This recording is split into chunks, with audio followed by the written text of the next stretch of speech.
morning. My name is Chris Lamoth, and this is a tough day. I'm a longtime lover of everything Lawrance and Ryerson, and I'll explain that in a minute. For those of you behind me, I apologize for my back, but Jan, Mark, Devin, Aaron, Jason, John, Lilith and Elaine, Theo, Nora, Ari. You have been and are surrounded by people who love you and are here with you today and tomorrow and next week and next month, next year, forever, because of who you are and because we all love Will and Joe. We don't understand the loss of Joe or of Will, but we do understand that Joe is no longer in pain. He's back with his identical twin brother, and they know now only joy in the arms of God. You feel and will continue to feel loss. We share with you the sadness and the loss. I hope, though, that you'll also come to feel thanks that you and we had Joe and Will as long as they were here. That you will remember more and more the remarkable gift they were. The fun and laughs you had, the tender moments, the ridiculous, and that is the correct adjective, ridiculous talent they both displayed. Those will be the things that will be remembered. I have fond memories of Joe and Will. Right before I mentioned this at Will's service, but I want to bring it up again because it's a great story. Right before Will and Joe went off to college, Jill and I were looking to enhance our art collection. And I invited the boys to come over to our house to talk about commissioning a piece of art from each one of them before they went off to college. They came over and asked a few questions, not very many, and then asked if they could walk through the house. And I said, sure, go ahead, walk through the house. I went out to weeding in the yard where I spent many summers. And it seemed like forever before one by one they came out, and I asked them if they had any more questions that they wanted to ask. And they both kind of looked at each other and in one voice looked back at me and said, nope. A few weeks later, Julie and I could not believe the wildly different and totally unique pieces of art that they delivered. Some here know that over the years, Julie and I have collected quite a bit of art. And the only thing that is really bothersome is that the only pieces of art that people would actually come and stand in front of and ask about was Will and Joe's art. None of the other stuff that we picked up all over the place. Always it was them. Mark and Jan, you'll remember Joe's incredible sense of adventure. He loved New York City, was always drawing skyscrapers and other remarkable structures that spoke to him. He knew key data about buildings in New York, like how many stories, what their heights were, when they were built. He knew his buildings. He traveled to South America, Europe, and most of the United States, and loved architecture everywhere he went. Joe and Will totally loved dogs. They were very, very into dogs, especially Fred and Ellie, the Goldens of the family. And Joe did a remarkable painting for Jan and Ellie that has become a family treasure, and I confess up here today I have daydreamed from time to time about how to spirit that piece of art out of their home. It was, I think you received a card, and you'll see that art, but just looking at it, you'll see how remarkable a talent Joe had. Did you know that Joe was named for his maternal grandfather, Joe Ryerson? Did you further know that I'm so old, I remember Joe Ryerson? Joe Ryerson was a friend of my parents in Battle Creek, Michigan, where I grew up and knew Jan. So Jan and I go way, way, way back to Battle Creek, Michigan together. His middle name comes from his uncle, Paul, and I think it's Dragolis? Dragolis. And is Paul here? Paul, middle name.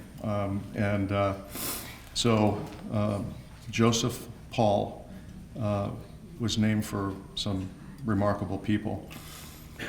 Mark, you'll remember telling me about the many Troop 174 hikes that you and Joe went on. I also, my sons also went through Troop 174, and Julie could never understand why I was always so eager to go on these weekend hikes, because I wasn't much of a camper. Mark understands why. Gourmet breakfasts, gourmet lunches, gourmet dinners, everything was first class.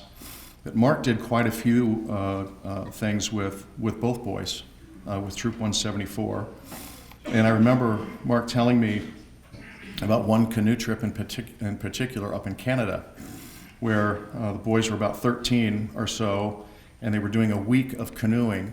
And like most canoe trips that you go on that long, there's always going to be at least 2 or 3 days of pure rain. And there were 2 or 3 days of pure rain.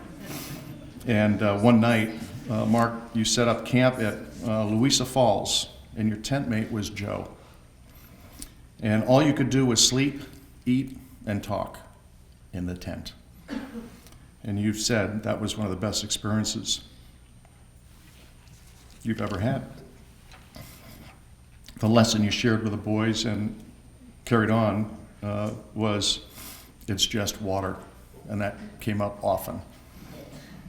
Both Joe and Will and Mark became loyal Boy Scout Troop 174 attendees, went on many of the trips together, including learning to ski in the powder of Winter Park, Colorado. Compliments of the salesmanship of the two Lawrence boys, and believe me, these two guys were well-oiled machines. There are many people here in the audience that had Christmas wreaths for years from both Joe and Will. And actually, I still miss getting those wreaths. It was so easy, always delivered. Will went on to become an Eagle Scout, and Joe went all the way, but did not complete his final community service project. And we think he liked the idea of being a little bit different from Will and letting Will be the eagle of the family. Joe loved Butler basketball, very good taste. For 20 years, Mark, you and Joe shared the thrill of Butler home games.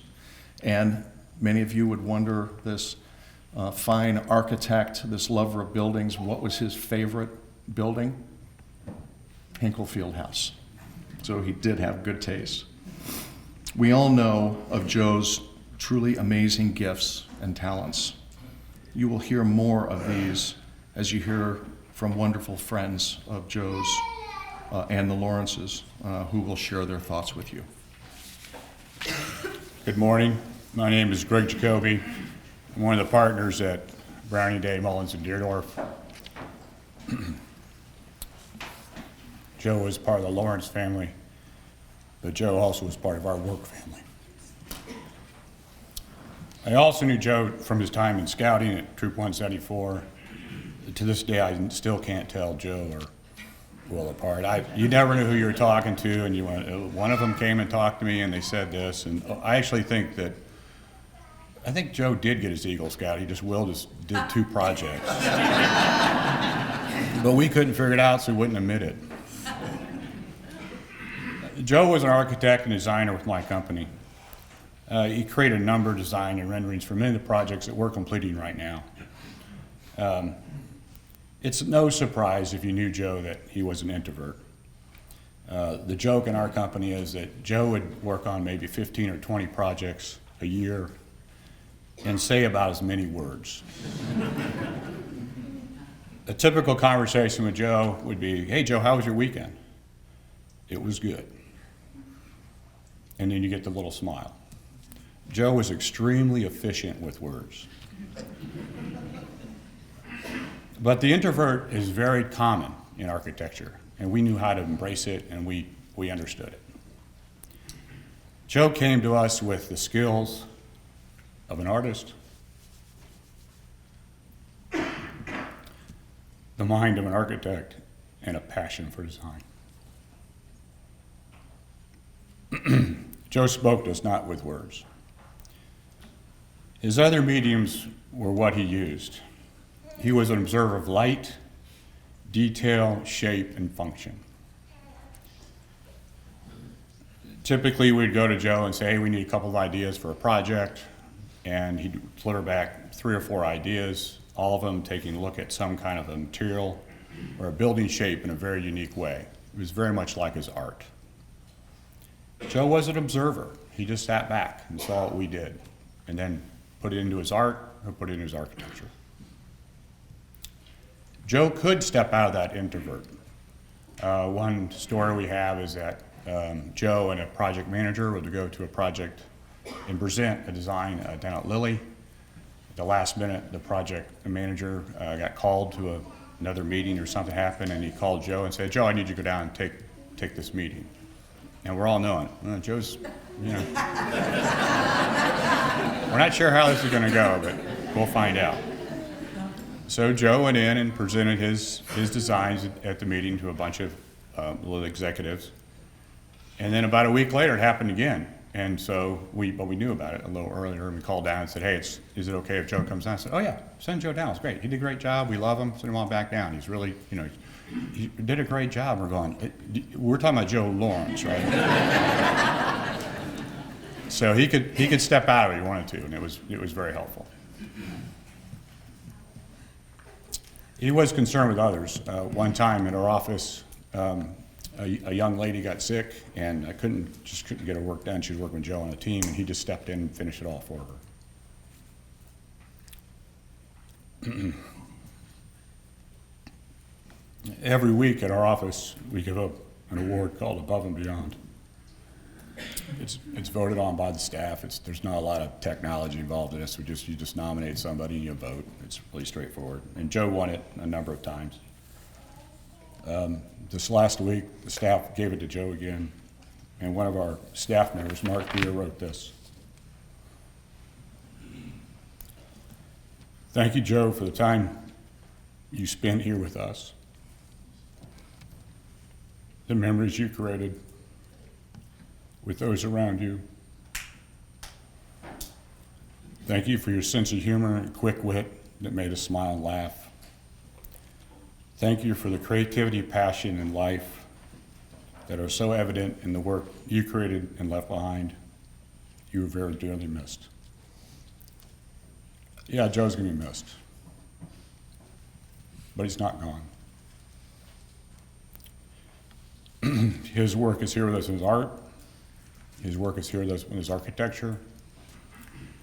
The next time you're down at Bloomington, go by the Bryan House, go to the new IU Golf Clubhouse, which is coming, and the Eskenazi Museum are some of the last projects Joe helped us with, and you'll see his work there. Thanks, Joe, and God bless. Hi. I tried to write some stuff down, but not really very much there. Joe, I met 14 years ago at Cooper Union. We became friends pretty early on with Ian and Dave and Steven and everybody else came out. He's just was this guy, always looked really great, really quiet at first. Everybody agrees he knew a lot of facts. He was an exceptional artist, and he could just draw anybody really with like no problem, really look like him, really look like something. Incredible. He's always sweet. I never saw him like talk badly of anyone or anything really. Like, he would disappear and then come back with some pictures from the top of the Williamsburg Bridge, or like with some grinder that he like found in a abandoned building somewhere, or also just like very mysterious. Disappear, come back, have stuff. He always had so nice clothes that he got for no money at some thrift store in Indianapolis, or that his mom had sent him, or something or other. He always looked so good. And anytime I have to dress not like reasonably presentable, is just Joey in my mind to figure out like what I should do. He taught me some knots, a bowline knot and a square knot and all these other, I don't know, he's just so practical. Great guy that I could always count on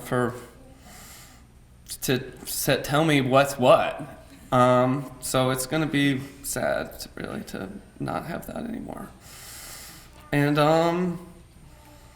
yeah, I don't know. It's just even beyond like Cooper. Like we were there, and then we graduated, and then we went to, I don't know. I've been to Lake Tahoe. I've been to LA. I've been to Chile.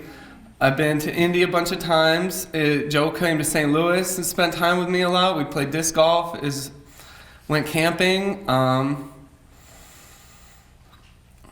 Yeah, I don't know. He's great, and it's gonna be hard to kind of like only have him like abstractly now, but I don't know. Yeah.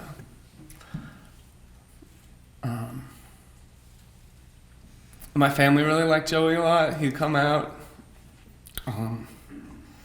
just always so kind and great. I'm sorry, there's not very much that I don't know. But I know, like,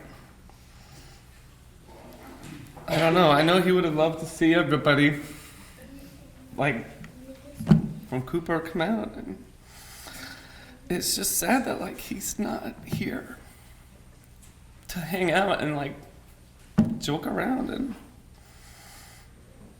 just, yeah. And I met Will a couple times too, and he, saying it's like amazing that there was two of those. It's like, I don't know. But I think Nicole's gonna speak now. She was also at Cooper, and she's not on your program, but that's next. Anyway. Hi everyone. So I was not an architecture student, but I was in the art school, and not used to the speeches or normally the manner in which they present all of their work. We do critiques very differently.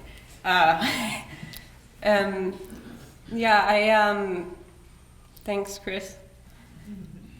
And everyone else, all the classmates who are out. It's tough to not have Joe as part of our group. When I'd first met him, actually, I was a freshman in college, and I remember being in the foundation building, and it wasn't a very formal meeting. It was just kind of like across the room. Okay.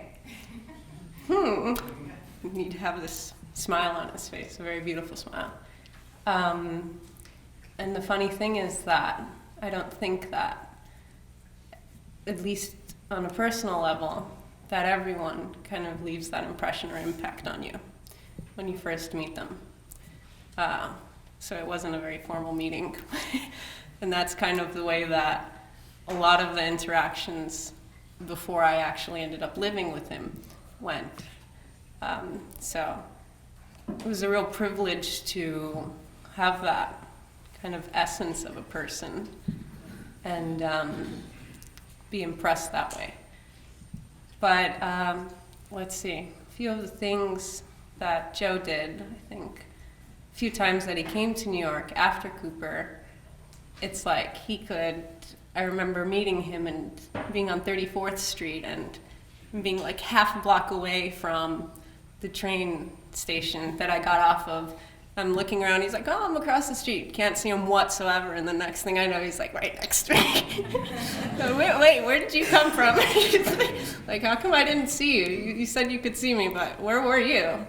So it's pretty amazing how perceptive he was, actually, in his manner of being able to spot from afar, but also to know like where to go, and everything was fine, you know. New York's a super crowded place. But, yeah. I mean, aside from that, there were a few other instances where, you know, he'd kind of show up, you know, and be there.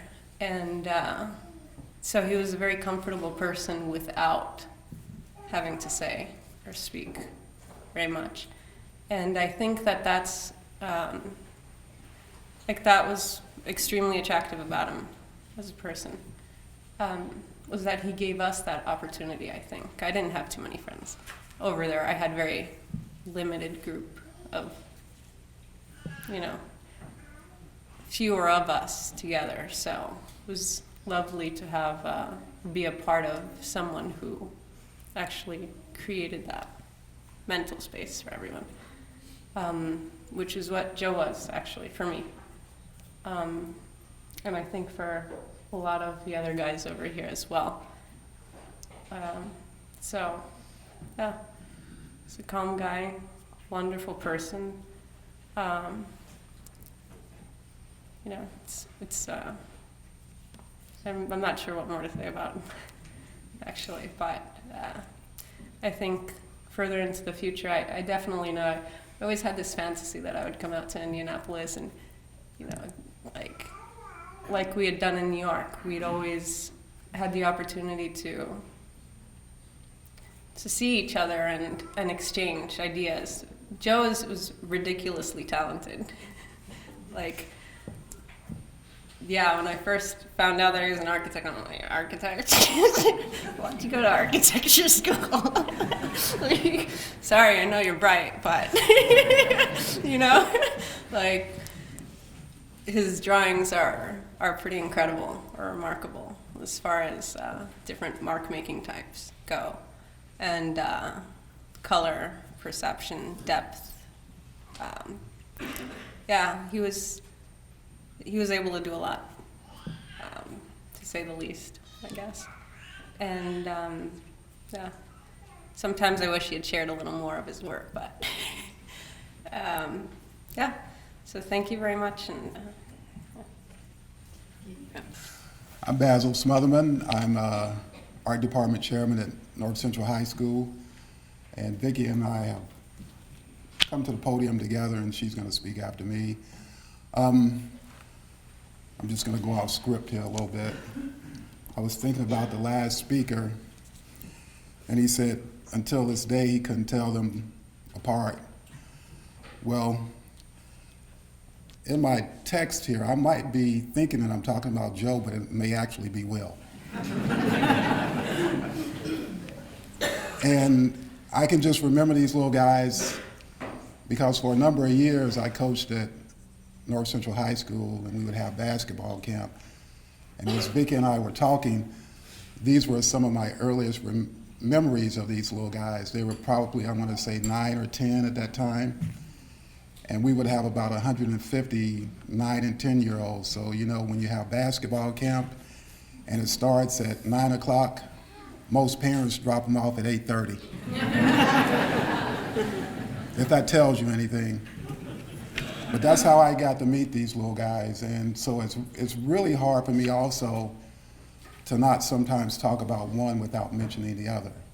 because that's how connected they were. And they were incredible, had crazy ability with art and just rendering. And I, just day before yesterday, I sent Mark an image of an intaglio print that Joe did in class, in my class. And to this day, I still use that print to show other kids about the range of possibilities that you can create by using that technique. And Aaron is Theo Basil, is it pronounced Basil? Basil? Okay. Well, I was also honored when Aaron, because I had Aaron in class at North Central, and she emailed, well, she texted me, well, she sent me a card, and she said, hey, I'm having a son, and we're naming him Theo Basil. Well, I'm Basil. So I thought it was Basil, but it is Basil. So I was going to tell you had a little comeback if it was Basil, because people often call me Basil, but I tell them that's what you cook with. So anyhow, we're still connected because I've known this family for almost 30 years now. So with that said, I'll have a few words about Joe here. So the best way for me to remember Joe is that he was full of life and was a very talented young man. As I said, my first memories of meeting Joe was when Jan would drop him and Will off at basketball camp. And at that time, I didn't know these little guys were into art. I just knew that Joe and his brother had lots of energy. Even after having their older sister, Erin, in class, I had no idea that she had two little brothers that were twins.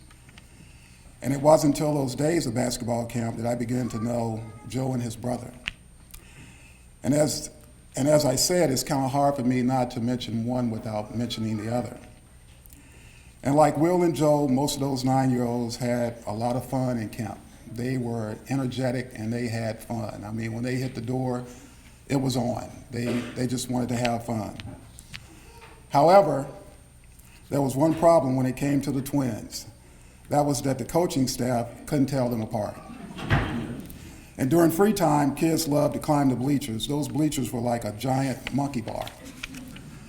And some days I would say, get down, Will. And his response would be, I'm not Will, I'm Joe. So there you have it. You'd almost have to admonish both of them to make sure you got the right one. A few years later, I was in class and Vicki came down and said, Basil, you need to come down and see the work of these twins. And I said, okay, and I don't think I came down that day. And it was later. I walked in and I said, oh my, it's Will and Joe. And they've grown taller. And the next year I had them both in class, and I too found out how talented they both were. And like I said, it's hard not to mention one without mentioning the other. During Joe's senior year, he did this outstanding drawing that was later used, as I just spoke about, for an intaglio etching that won him a first prize in a congressional art show.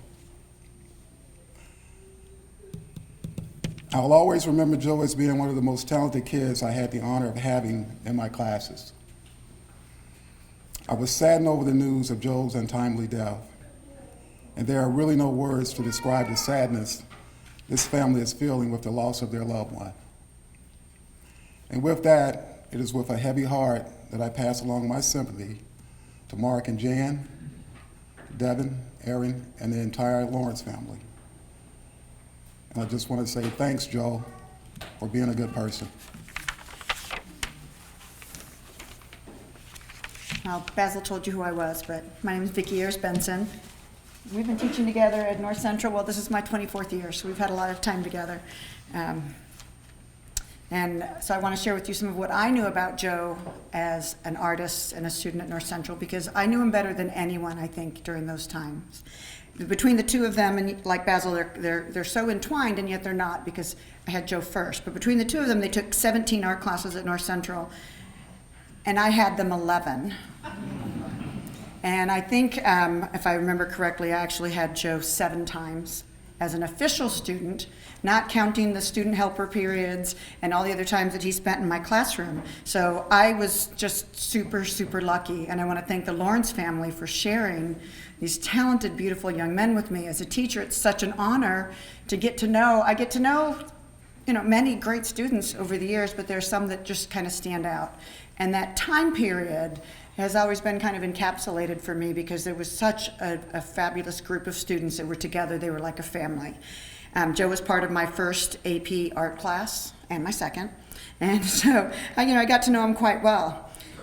There were days when Joe would come in and he and I would discuss and plan his work at length. He would ask me for suggestions. I was his sculpture teacher, I think, first. And so we would talk a lot about what he was going to do and how he might be able to accomplish things, because sculpture is a lot of problem solving, and Joe was very much into that. And it worked for me too. So we spent a lot of time talking about that. But other times I would come into school in the morning, he would have gotten there before me and dropped off some paintings. And I would just walk in and have to walk closer. You probably saw a lot of the work last night. There's one of the paintings that looks like it's wrapped in cardboard, but it's paint. And when I walked into class that day and I saw that, I thought, well, why did he put cardboard on that? And I walked up close and I was I was just astonished by him. He spent a lot of time on his art, and during his senior year, he set the bar so high that I don't think anyone has yet to break his record. He won more awards than any student I've ever had. He earned, his senior year, he entered a scholastic portfolio, and he earned a portfolio award, and he also earned, 4 or 5 individual awards for the 8 pieces that were in there. Almost every single piece earned an award. He got first place for his etching. He got first place for his multimedia. He got first place for his stone carving. He just on. And then the multimedia piece actually was selected as an American Vision Award winner. And for that, they took the first place from each category and picked the best. So that would have been his best of show. As Basil also mentioned, he won the Congressional Art Award, and he won the Prelude Award for Visual Arts. His recognition that he received was no fluke. He put so much thought and effort into every work, and he was so articulate about his work. One example that comes to mind was when he advanced to the finals for Project Excel. He and I had worked a lot on some ideas for a sculpture. We had talked a lot about the engineering. He had individual pieces of a head that were mounted to a central post. Some were carved by hand, some were made from molds, but he painted it all the same color. And when they asked him why he painted all the same color, he said, I chose a monochromatic color scheme to give a greater sense of unity. If you know art and you know art vocabulary, that was really a sophisticated answer, and I don't think that they believed that he actually came up with it on his own. He got second place. The girl who won said she painted hers blue because it was her favorite color. So go figure, Joe was too well-spoken, too knowledgeable, and almost too good to be real. One last memory I want to share was when I walked into the sculpture room to find Joe and Will discussing Will's sculpture. Because like I said, Joe came to me first, and then Will took a sculpture class, and they were sitting together discussing. And I have to use that word lightly because there were no words exchanged between the two of them. They looked like they were very deep in conversation and pointing and nodding and acknowledging each other, but there was no sound. And I found that very intriguing, and I said, I wish I could have twins, because I was yet hoping to still have another child in my life. I said, I'd love to have twins. They said, you want to be a twin? I'm like, well, no, that would be really cool, but it's too late for that. I want to have twins. It was just so cool to watch them create and watch them share, just watching them together, to knowing them separate and then seeing them together and watching them both grow. I was so lucky and so blessed to get to witness the Joe and the Will that blossomed into these amazing artists. Sometimes I like to take credit and think I taught them something, but I really didn't. I showed them some tools and I showed them how to use them. They accomplished it. They took every single thing that either Mr. Smotherman or I ever showed them and took it so much beyond what we introduced to them. I mean, no offense, Basil, but you can't etch like that. And I can't sculpt like that. And I have a degree in sculpture, so, sorry. Knowing that they're together now does make me smile, because I know so many of us have them entwined together. And as painful as it is, it really does make me smile. I just imagine what they're up to. I look forward to someday in the very, very, very distant future meeting up with them again and seeing what they've been up to and letting them teach me a few things. I asked one of his classmates if she had anything she would like me to say, and it kind of sums it up really well, I think, for what most of us are feeling. I will always remember Joe as a gifted person, not just in the way he could transform a canvas by capturing his unique view of the world, but gifted in the way he could make someone feel loved, at ease, and extra special. Joe was extra special. We at North Central are very honored to carry on the legacy for both Joe and Will, and to share with our current students and our future students, and students will come along long after we retire, because we're going to have to do it someday. But we share that, and many of the students who have won awards, have won the Will Lawrence Award, have reached out to me and wanted me to share with the family their deepest condolences. They are so honored to have received Will's award that was named for him, and I know as we move forward, it'll be the Joe and Will Lawrence Legacy. And we are so proud to carry on that legacy. And again, I thank the family. Our hearts are with you. We love you to pieces, and you will always be part of North Central. Thank you. Hi, everyone. I'm Ann Guggenheim, and I also teach art at North Central. And I was there 1 year while the boys were there, so I got to witness the wonderment of it all. But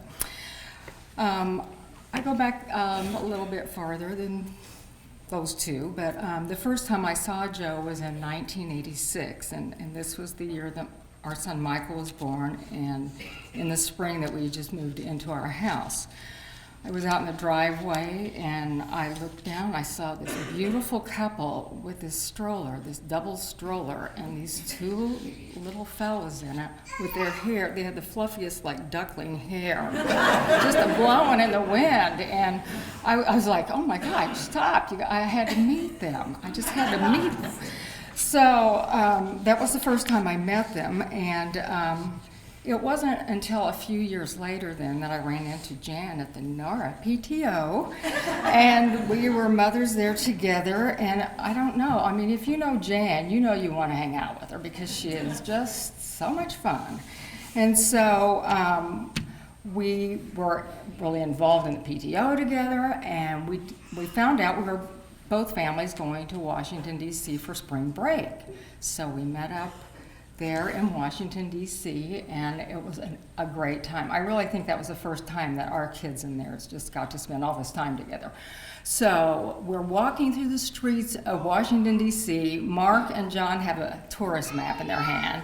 We literally walked across the street. They're looking at the map. They looked at the map again. We walked right back across the same street. We didn't know where we were, but anyway, we had a great time in Washington, D.C., and we were standing close to the White House, and all the security just stopped everybody, and you couldn't go anywhere. And we were right there on the street, and Bill Clinton went by in his limousine, and he waved to us, and we were so excited. That was just like a big thrill. So Aaron and Devin were in high school at the time that, we were all kind of getting to know each other, and they were the best babysitters, really. You two girls, beautiful girls. I was like, oh, I hope my daughter grows up to be as gorgeous as you all are. And we just had a great time going back and forth to each other's houses all the time. Michael and Joan Will went to Camp Palawapak, and if you have sent your kids there, you're going to know that this place is like Neverland. And Michael said, we were like the lost boys in Neverland, and so that meant they were really lost because that's what the lost boys are. Anyway, so they had a great time, and Jan and Mark and John and I went to pick them up. And we knew that they had had a blast because they were wearing the same clothes we dropped them off in. And Jan said that when she went to do the laundry after they'd gotten home, that she had to scrape off a layer that was starting to root into the suitcases. But everything under that was totally clean. So, I swear, I don't think we probably threw away a few things from that. The boys and Patty would go trick-or-treating a lot.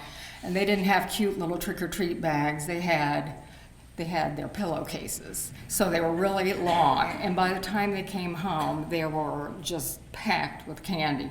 And they'd lay them all out, and they'd count who had the most, and they'd trade, and then they'd give us parents what they didn't want, which was raisins and peanut butter taffy, basically. So, they had a great time. We used to go on trips. We went to Chicago and Michigan and Wyoming together, and I thank all the aunts and uncles for letting us to come along, because we just kind of barged in. It's like, oh, they're going to Michigan, okay. But, it's difficult to tell Will and Joe apart, but there was just something a little bit different about the observation I made of their facial features and some of their quirky, things that they do. But I think that Joe just had this incredible smile, and when he talked to you, he just had this cute little smile and those blue eyes. I mean, he was just sensational.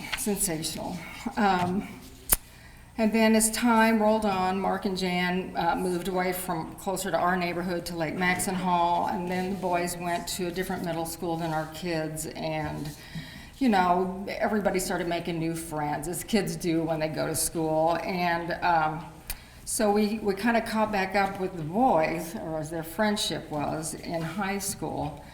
And Joe and Will were just attached to the art department. I mean, their work, I wrote down that, when they were at the high school, Joe and Will were budding artists, and their energies were consumed with this outrageous creative outpouring. And they were both obsessed with incredible inventive art production. And if there's another word beyond art, that is what they were making. I mean, there just really needs to be a new word. It was my first year of teaching when I got to witness them, and it's true that they did live in Vicky's room. They were just there constantly. When they went they kind of went separate ways a little bit, and I think they were trying to discover different identities.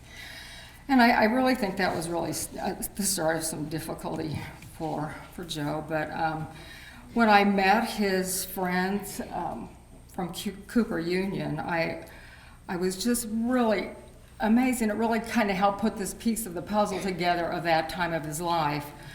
And things they were telling us about his work there just fascinated me. And I was talking to Steve in the kitchen last night, and we both kind of came up with the word that Joe was just so complex in so many ways. I mean, he was just this most complex person, but the most modest person.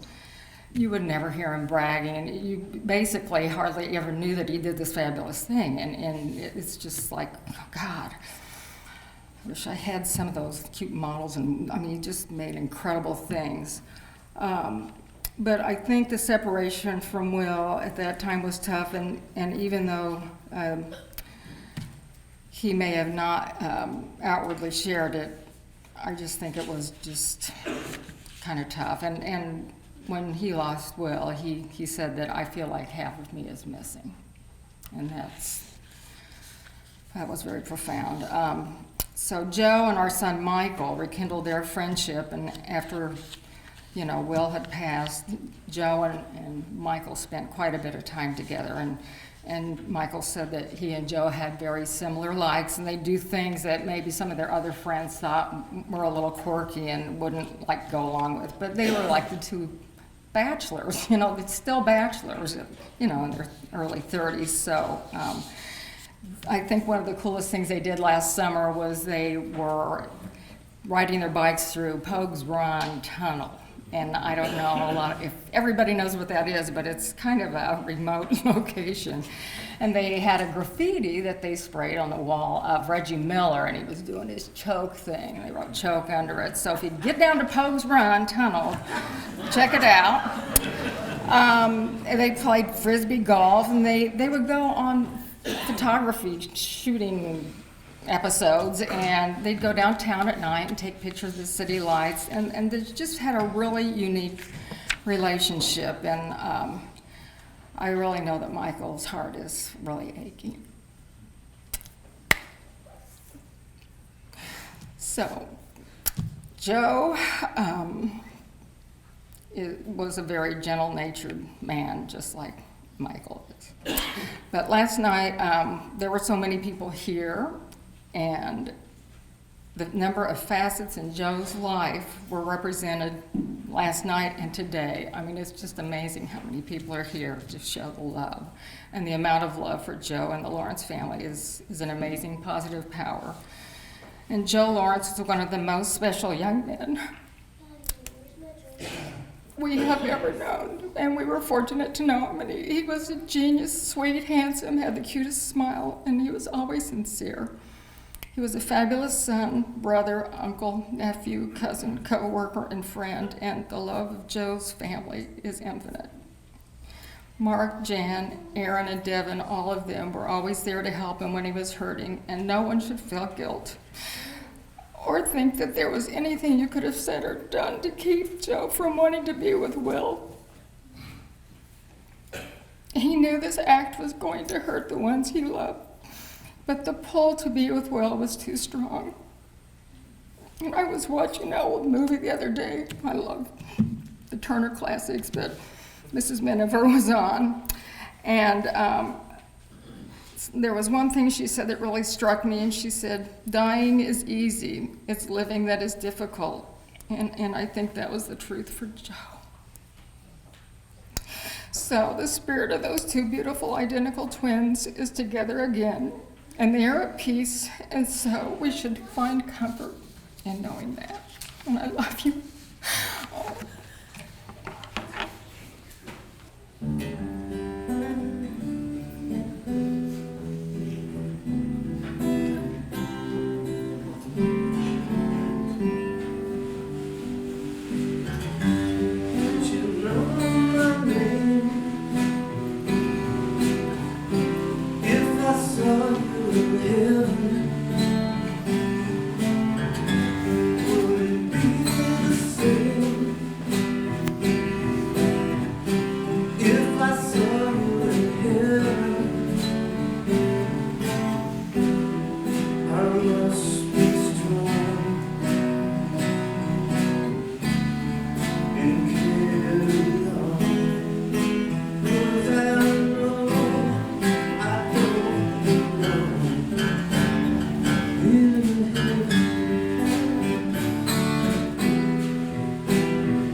Time can bring you down, time can bend your knee.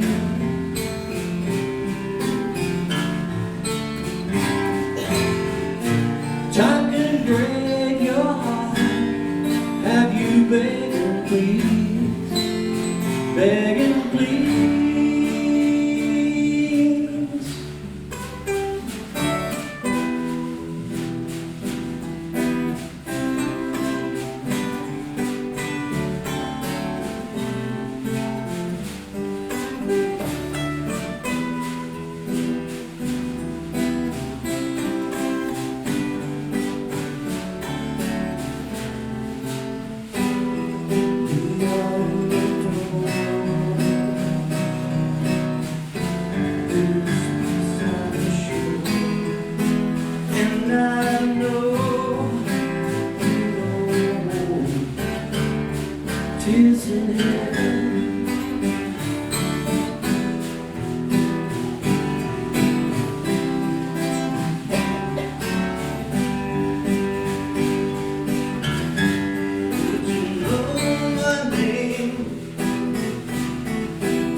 damn Joe. That's all that I've been able to really think about since Devin called me with the news about Joe. And technically it's Goddam, so it's not cursing in church or anything. And if you're offended, talk to our other friends because they told me it was okay. I'm Annie Ehrman, and on behalf of the Lawrences, thank you to everyone in the room and beyond who sent their prayers and for being here today. And following the conversations and comments on Facebook, there's one common theme, and it's that there are no words. And in addition to feeling honored and lucky to have the privilege to speak for the family, I'd also like to thank you for giving me a really impossible task. Seriously, thank you. Really feels good. I'd also like to thank everyone in the audience for bearing with me if I ramble, because none of this fits for me. And there's no tidy package to present. So thank you. Joe's sister Devin and I have been friends forever, and even then some. We grew up together, and all of my best memories involve your family, including my own first experience with twins. My siblings were nothing but singletons. And I was insanely jealous of these magical, adorable, fuzzy duck, beautiful boys that blessed your family. I'm gonna read a note that Jan wrote with the help of her boys in the last few days, sharing a mother's thought about her twins and about Joe. After we brought the boys home from the hospital, we put them in 2 separate bassinets, but realized that they slept better if they were together in the same crib. They would even squirm in the same crib until they were touching one another. Jan and Mark got smart and then put them in a T formation from the get-go, which I'm gonna try. We all know people really couldn't tell the boys apart. Jan and Mark painted one of Will's toenails red, but if they were wearing booties, you could identify Will as the one with the wee birthmark on the left side of his scalp. Also, his forehead was a little rounder and Joe's face a tad longer. They were more alike in personality than not, and they took turns all along the way of being the leader and the follower. There were differences. Joe sucked his thumb and Will didn't. Joe advanced to using a sticky on his thumb for the added tactile experience. That might have been an address label, the sticker off a banana, or a Band-Aid. And did you know that Band-Aids will spark in the dark if you tear them apart really fast? Joe taught us that. I remember that. And he taught us a lot about a lot of things. We went through a lot of Band-Aids, and speaking of injuries, from the time they were little, if one got hurt, the other one cried harder. If they'd had a spat, we'd say to apologize and go give brother a hug. And without fail, they'd embrace, call a truce, and then go on to the next altercation. When they were a little older and they had their differences, they used their cartooning skills and artistic expression to convey their emotions.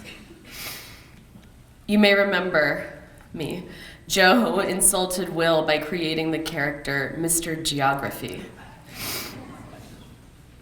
Jan ran across a sketch pad of Will's just this past Monday from that same time period, and Mr. Geography apparently got Joe back by drawing him with a big butt and then designing an ape-like person with bum legs and calling it Joe or Winnie the Pooh.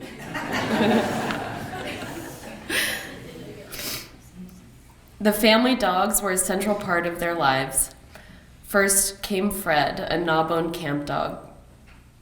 The boys had a cartoon strip, Chaos in the City, and Fred was usually the lead character.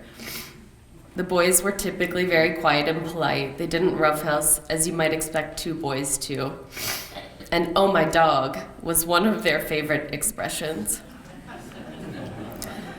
When Joe was at Cooper Union and Will at the Art Institute of Chicago, Jan created a newsletter to keep everyone in touch. It was the Ellie Confidential, and it centered around the comings and goings of their dog Ellie, or Eleanor Winifred, which was her big girl name. Mark, Aaron, and Devin were the only other subscribers, but feedback was always very affirming to Jan. Because who doesn't want to know what the family dog is doing while you're away at college? It was Jan's most golden publication. And speaking of puns, dear Jan, did you know that Jan loves a good play on words? Anyone? Did you know that? I'm Jan, speaking in Jan's voice. I'm pretty sure Joe did too.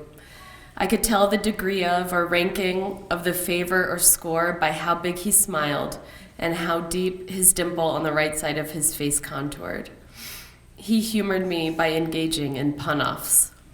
That may have been in person or through a string of text. It was always fun to pun with him. A dog likes to be with you. That's another example. Jan recently sent him a photo of a full moon reflecting over the lake, and she wrote, "Good night, moon." He immediately wrote her back, "Good night, moon."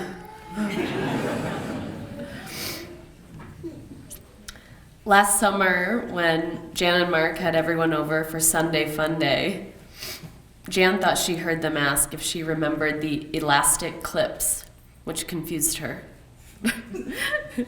Joe kindly corrected the misunderstanding and asked if she remembered the last eclipse. And everyone had a good laugh. Master of trivial facts as he was, he reminded them that the last partial eclipse happened in 1993 when he was 8, and he vividly remembered that they made pinhole cameras for viewing. This past August, during the eclipse, he sent Jan a photo of his 2017 pinhole camera, and she shared a photo of hers. His worked, but hers didn't. "But it doesn't matter," she said. "You're the brightest son a mom could ever lay her eyes on." To say that Jan loved Joe to the moon and back is an understatement. Now, Joe might be cringing. I think he is. He's definitely cringing. As he once told Jan to never bother explaining her jokes because they were either not funny or the listener wasn't that smart. This really sage piece of wisdom from him. Jan's going to miss his kettle head hugs. They had a special and unique greeting. A kiss on the left cheek, a kiss on the right, necks wrapped till the back of their heads locked kettles, followed by 7 simultaneous pats on the back. And now, they, Joe and Will, are back where they started. And as unbearable as it was to give Will back, it is in many regards less difficult to do so with Joe. Such a large part of Joe went 6 years ago. Now they are together again and whole. And I just know Mr. Geography is an amazing tour guide in heaven. So thank you, Jan, for sharing that with everyone and for making me read it.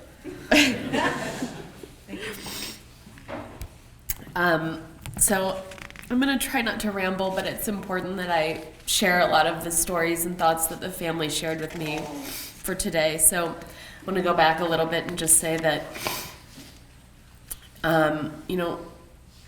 when Joe and Will were born, Aaron and Devin were probably a tiny bit jealous, like I was. But more than that, they were besides themselves with excitement and pride.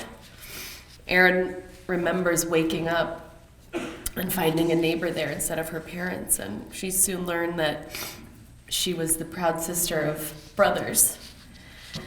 And as soon as she did, and I can see this, she scrambled down the stairs and straight out the front door to announce the news to the world. A neighbor, Sue Brandt, happened to be taking a morning walk at the time when Aaron just hollered from the front door, "Hey, Susie, my mom had 2 boys!" Just announcing it to whoever happened to be passing by. I think big sisters, Aaron and Devin, that was just the beginning of the intense pride and love that you felt for your baby brothers. They were always sweet, magnetic souls. They drew smiles and awe from everyone around them. And that magnetism, I think, was strongest between them. Okay, then I have the parts that I incorporated from your email that I'm going to skip here. Okay. I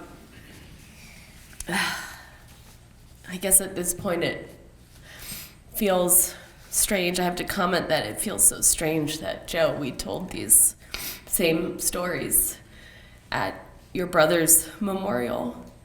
And here we are again in the same room at the same time of day, mourning and reaching for some meaning and peace in the face of your departure, exactly as we did for Will. I don't know where to begin or where to go.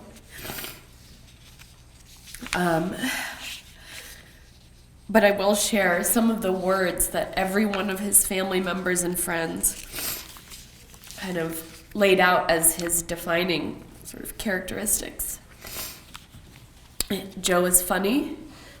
Joe was playful. He was a giver of great hugs.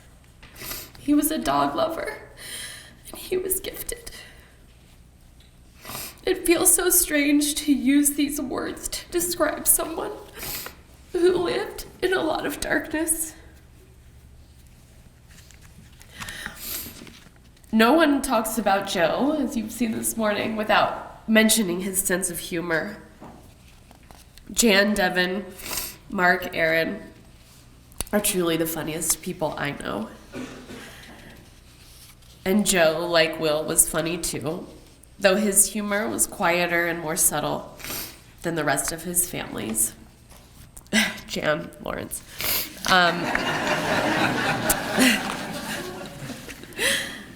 Devin told me the one thing that she'll miss most about Joe is his big, loud laugh. She hopes that she never forgets what it sounded like. Devin and Joe laughed about a lot of things. Whether it was a detailed text exchange about the nougat-based candies that caused the greatest dental distress. For the record, Joe said Charleston Chew and Three Musketeers. A video of Jason blindfolding and swinging madly at one of Joe's expertly constructed piñatas, or laughing at one of Jan's more impressive puns. The family has a gift for seeing the humor in the most mundane events of life, as well as in the most profound, and even as many of us have felt in the opaqueness and darkness of today.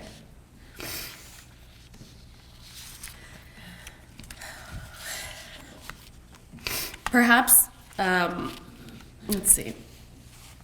Oh, no, that's the kettle hug section. Hold on. Oh, but Jason echoed his appreciation for Joe's special hugs. He said it felt like being wrapped in a down comforter. And even though that for all of us except Jan, those hugs lasted only a mere 2 to 3 seconds, they were sublime. Joe was a devoted and adoring uncle, attending ball games and birthday parties and never passing up a chance to hang out and play with his nieces and nephews. Jason told me that even the neighbor kids would run off with him and disappear like he was their uncle too. Children have an uncanny ability to see light and truth in people. They're drawn to it. And it's no surprise to me that Joe was the most popular kid on Devin and Jason's block.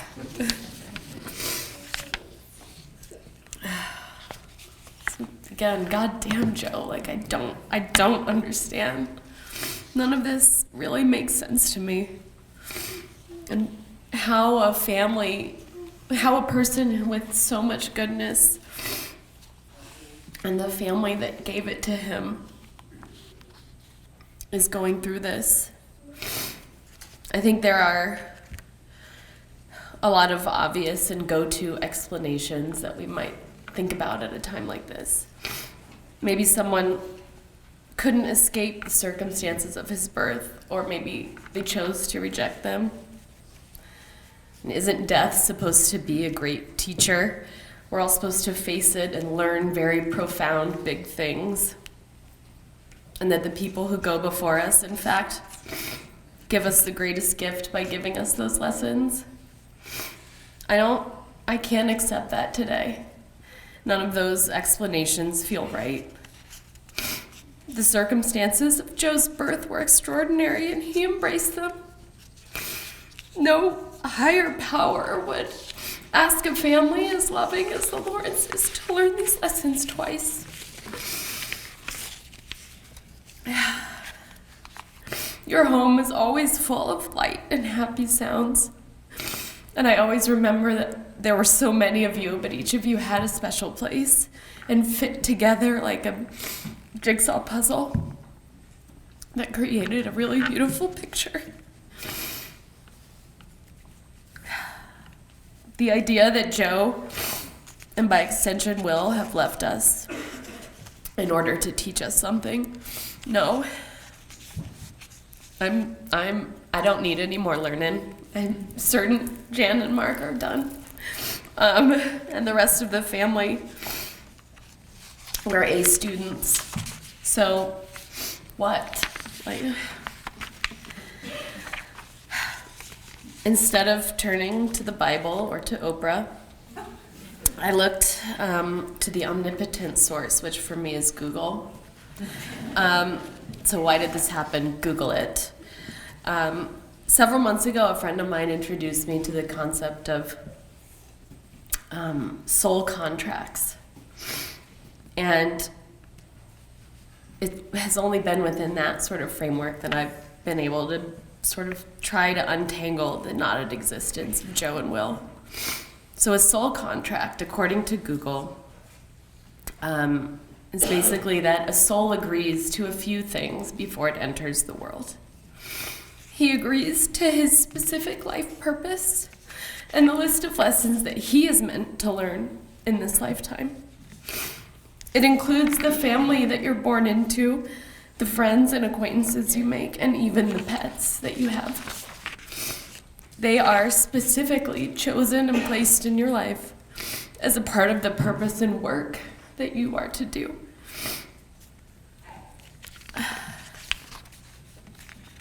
I have to believe that this was the case for Joe, that all of this didn't just happen, that in fact Joe and Will chose you specifically because only you could bring him the light and love that enabled him to do his job here on earth.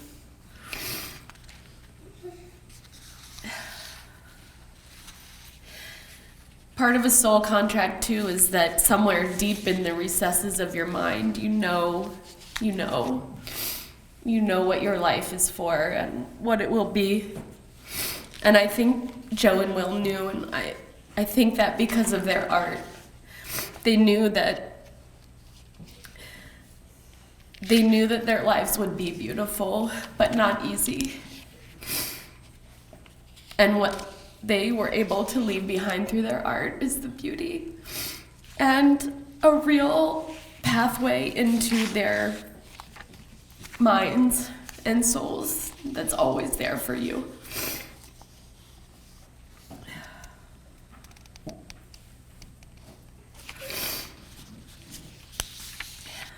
Death is also a part of the soul contract, and it's not as a date or a specific event, but a moment.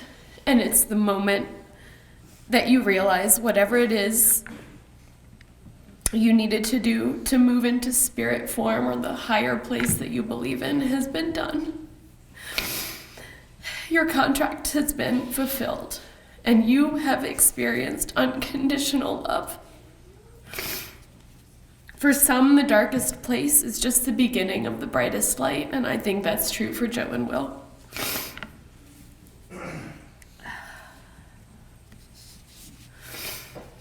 During a harsh and agonizing time like this, we have to believe that that unconditional love is the way out or an answer. At this moment, though, it feels more like love is a 4-letter word. It singularly has been the cause of unbearable pain and overwhelming sorrow. But here today, I look out and see all of you and know that love has brought us together in this moment. We surround you, Jan and Mark, Devin, Aaron, and the rest of the family with the only thing I think all of us together know how to give, and that's love. Jan and Mark's love for Joe is complete. Their love brought them into this world, and now their love has released them together, whole and at peace. Thank you.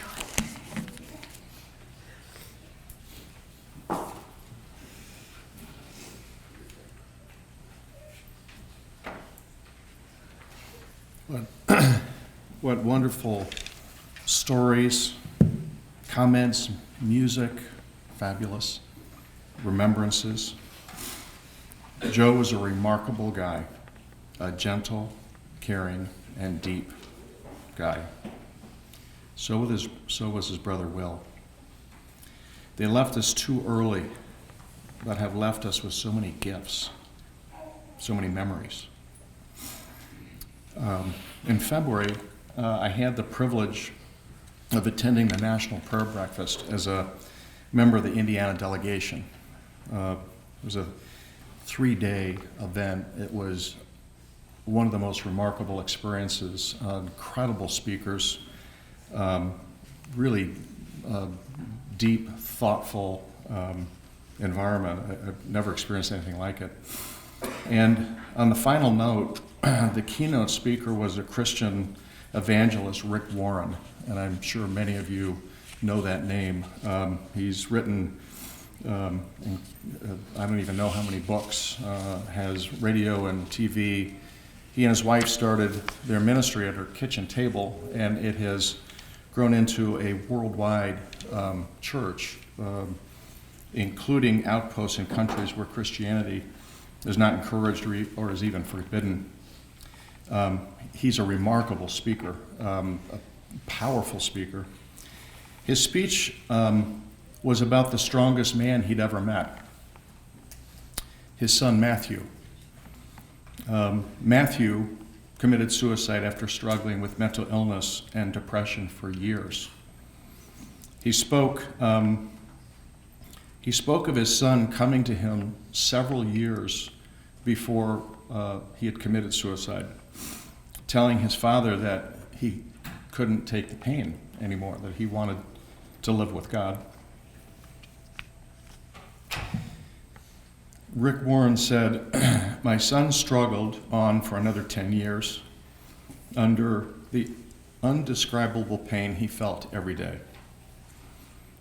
He went on to say how much he honored his son's strength, that he didn't believe he would have the strength to continue on dealing with depression as he had it.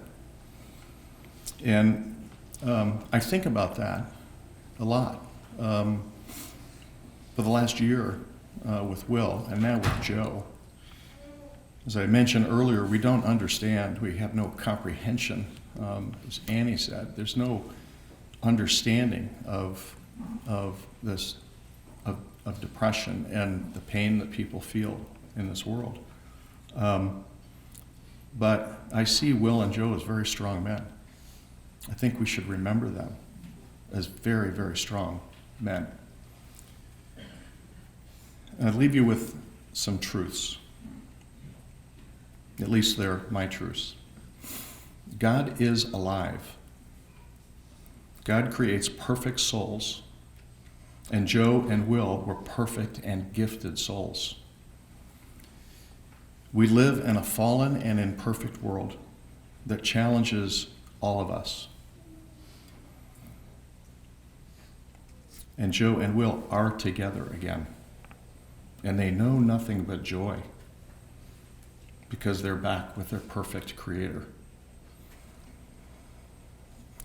On behalf of the Lawrence and Ryerson family, the extended family who's here, I want to express their deep thanks for the love and the care that everybody has shown them over the last 2 weeks and frankly throughout their lives.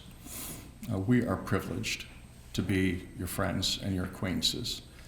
And we're also privileged to share just a little bit of the pain and the sadness and the loss that you feel. I also would just love to thank the people that spoke this morning, and especially the friends of Will who came all the way from New York to be with us. That's incredibly meaningful, and we're so thankful. With that, this part of the service is concluded, and we have a song. One more song.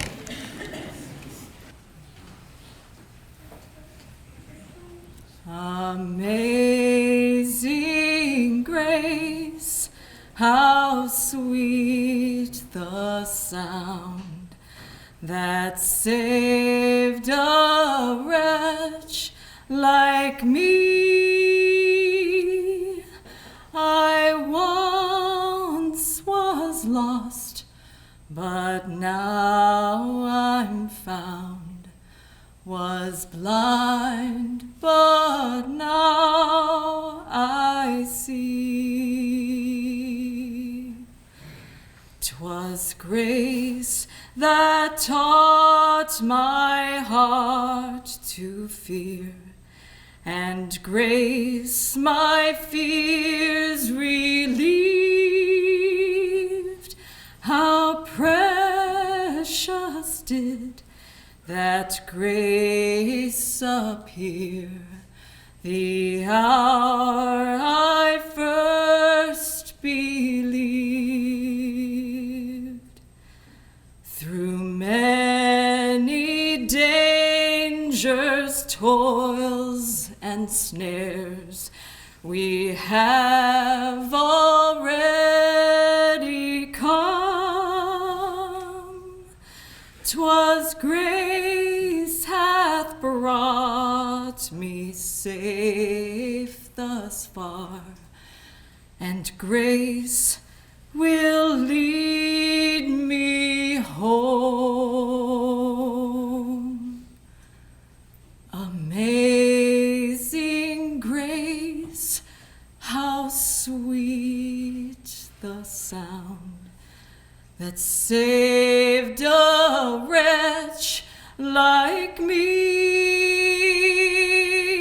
I once was lost, but now I'm found, was blind, but now I see.